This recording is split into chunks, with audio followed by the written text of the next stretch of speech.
কক্সবাজারের চকরিয়ায় লেফটেন্যান্ট তানজিম সারওয়ার নির্জন হত্যার ঘটনায় মূল হোতা সহ আরও দুজনকে গ্রেফতার করেছে যৌথ বাহিনী।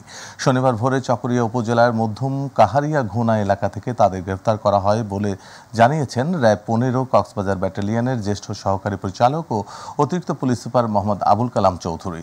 এ নিয়ে হত্যাকাণ্ডের সঙ্গে জড়িত 9 জনকে গ্রেফতার করেছে যৌথ বাহিনী। মোহাম্মদ আবুল কালাম চৌধুরী জানান, সেনা কর্মকর্তা লেফটেন্যান্ট তানজিম হত্যার ঘটনায় মামলার আসামিদের গ্রেফতারে পুলিশ, র্যাব ও সেনা সদস্যরা যৌথ অভিযান অব্যাহত রেখেছে। এরই ধারাবাহিকতায় শনিবার ভোরে গোপন সংবাদের ভিত্তিতে চকরিয়া উপজেলার মধ্যম কাহারিয়া ঘোনা এলাকায় অভিযান চালায় যৌথ বাহিনী।